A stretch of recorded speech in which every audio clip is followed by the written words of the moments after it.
आज एक नहीं दो बड़ी खबरें एक साथ आई इंडिया के फाइनेंशियल मार्केट में। पहली, सरकार ने भैया एफआईआई को बॉन्ड मार्केट में कैपिटल गेन टैक्स फ्री कर दिया।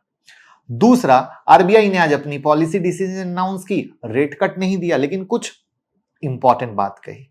तो अब सवाल यह है कि जो सबसे बड़ी उम्मीद थी कि टैक्स जीरो होते ही स्टॉक मार्केट में होगी बम्पर तेजी, तो तेजी क्यों नहीं हुई? कुछ तो रीजन होगा जहां पर मार्केट खुश नहीं हुआ। तो चलिए सब कुछ समझते हैं जिससे आपकी पिक्चर क्लियर हो जाएगी। आप स्टॉक मार्केट में इन्वेस्ट करते हैं या पोजीशन फंसी हुई है, प्लीज लास्ट तक देखिएगा, ध्यान से सुनिएगा एक एक बात को। लेकिन पहली बार आए तो चैनल को सब्सक्राइब करके बेल आइकॉन हिट कर लीजिएगा। तो सबसे पहले यह समझो कि क्या प्रॉब्लम थी जो सरकार ने फिक्स की, जिन्हें गवर्नमेंट बॉन्ड बोला जाता है।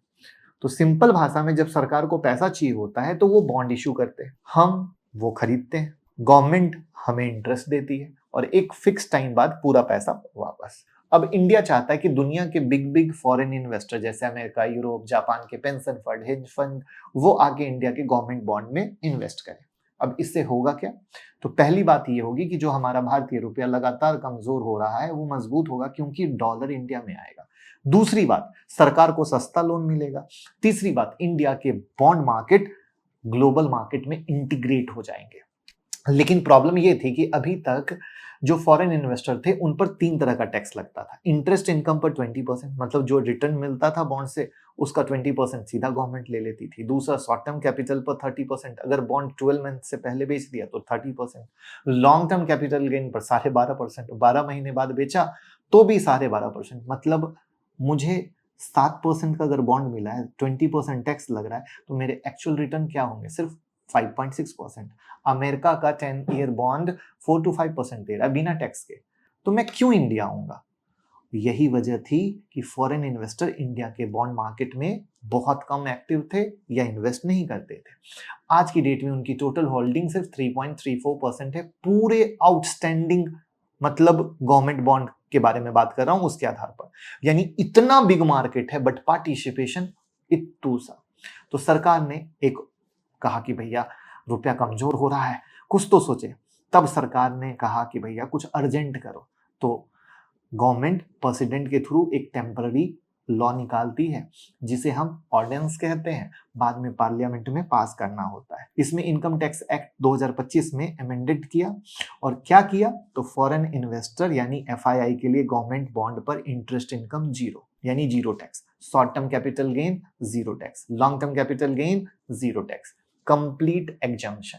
और ये 1 अप्रैल 2026 से 1 अप्रैल, अपन जून में खड़े हैं, रेट्रो एक्टिवली अप्लाई होगा, मतलब इस फाइनेंशियल ईयर के शुरू से लागू। इसके साथ एक और चीज होगी, विद होल्डिंग टैक्स भी खत्म। विद होल्डिंग टैक्स मतलब वो टैक्स जो सरकार ऑटोमेटिकली काट लेती थी रिटर्न देने से पहले, वो भी अब नहीं लगेगा। और सिर्फ एफआईआई नहीं, बीआईएस यानी बैंक फॉर इंटरनेशनल सेटलमेंट, जो कि इंटरनेशनल इंस्टीट्यूशन है जिसमें दुनिया के सेंट्रल बैंक अपना फॉरेन रिजर्व मैनेज करते हैं, उन्हें भी एग्जेम्पशन मिलेगा। बीआईएस ने अभी इंडिया में इन्वेस्ट नहीं किया था लेकिन अब उन्होंने कह दिया कि अब हमें भी आ जाओ करने के लिए, इन्वेस्ट करने।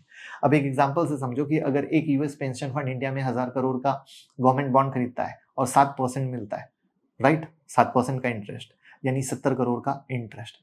अब पहले 14 करोड़ टैक्स कट जाता था, अब पूरा का पूरा 70 करोड़ उनका, डायरेक्ट क्लीन, कोई चक्कर नहीं।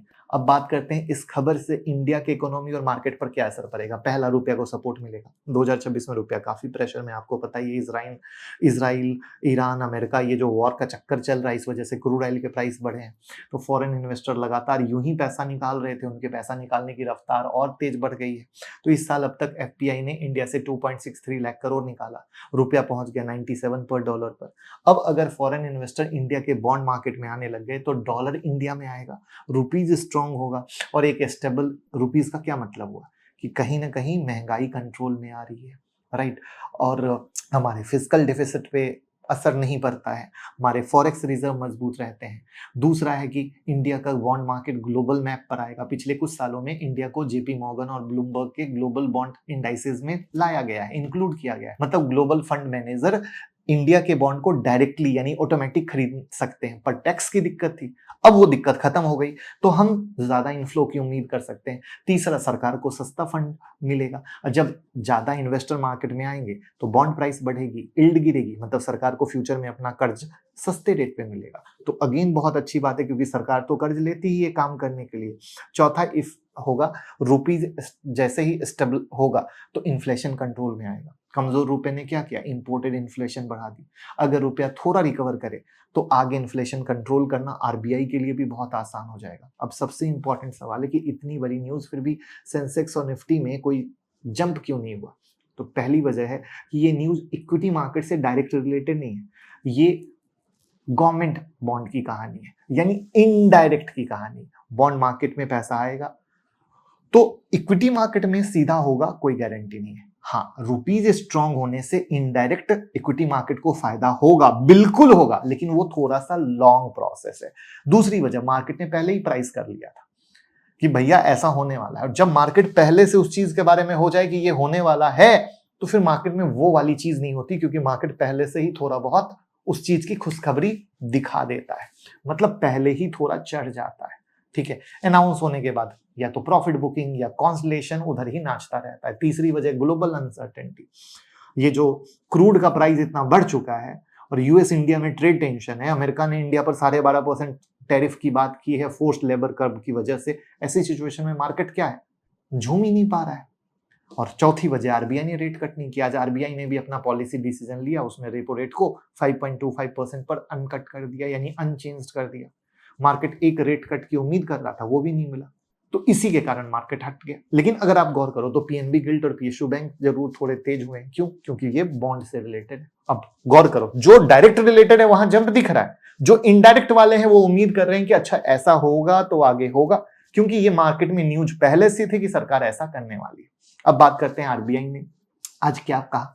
तो संजय मल्होत्रा जी गवर्नर है, उन्होंने कहा कि भैया अपन रेपो रेट को 5.25% पर अनचेंज करते हैं, और ये लगातार तीसरी मीटिंग है जब रेट को चेंज नहीं किया गया, यानी होल्ड किया गया।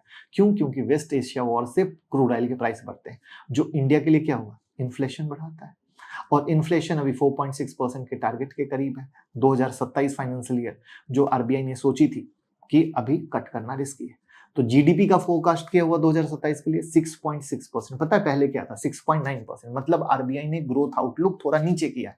ये बताता है कि वॉर और एक्सटर्नल प्रेशर का इंडिया पर असर पड़ रहा है। इन्फ्लेशन 2027 में 4.6% था, अब ये क्या है, आरबीआई के 4% के टारगेट से काफी ऊपर हो गया ना, इसलिए रेट कट नहीं किया। लेकिन आरबीआई ने फॉरेन कैपिटल के लिए दो चीज की। पहला, एफपीआई के लिए गवर्नमेंट बॉन्ड इन्वेस्टमेंट लिमिट को रिलैक्स किया, मतलब अब फॉरेन इन्वेस्टर और ज्यादा गवर्नमेंट बॉन्ड खरीद सकते हैं। सरकार के टैक्स एग्जम्पशन के साथ एक सॉलिड कॉम्प्लीमेंट्री मूव हो गया। दूसरा, एनआरआई और ओसीआई सिटीजन के लिए सेबी रजिस्ट्रेशन के बिना इंडियन इक्विटी में इन्वेस्टमेंट लिमिट बढ़ाने का प्रपोजल हो गया। मतलब क्या हुआ, ओवरऑल इंडिया में इन्वेस्ट करना और आसान बनाना चाहते हैं, जिससे डॉलर आए, रुपया मजबूत हो। तो आरबीआई का मैसेज ये था कि रेट कट अभी नहीं है, लेकिन हम कैपिटल फ्लो अट्रैक्ट करने के लिए सब कुछ कर रहे हैं। बट चूंकि आजू बाजू की अनसर्टेनिटी इतनी ज्यादा है कि मार्केट खुश नहीं हो चुका। ये सही है कि हिस्टोरिकल दिन था, एक फाइनेंशियल हिस्ट्री में सरकार ने देर आए दुरुस्त आए वाली कहानी की है, लेकिन जो इन्होंने सिर्फ बॉन्ड मार्केट में किया है, कहीं ना कहीं इनको इक्विटी मार्केट में भी करना चाहिए। आपको क्या लगता है, सरकार को इक्विटी मार्केट में भी एफआईआई के लिए कुछ करना चाहिए, यानी कमेंट में बताइएगा। तो शॉर्ट टर्म में इसीलिए आपको कुछ बड़ा नहीं दिखा, but mid to long term में ये बॉन्ड मार्केट का आउटलुक स्टॉक मार्केट पर दिखेगा।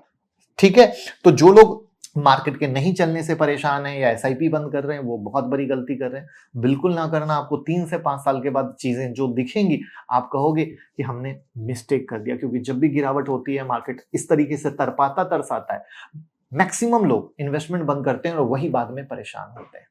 तो अब आप बताइए कि एफआईआई का इक्विटी में टैक्स कम करना चाहिए या नहीं। और आई होप सारी चीज क्लियर हो गई हो, तो वीडियो को शेयर कीजिए। डीमैट अकाउंट ओपन कर सकते हैं, लिंक डिस्क्रिप्शन और कमेंट में। Thank you.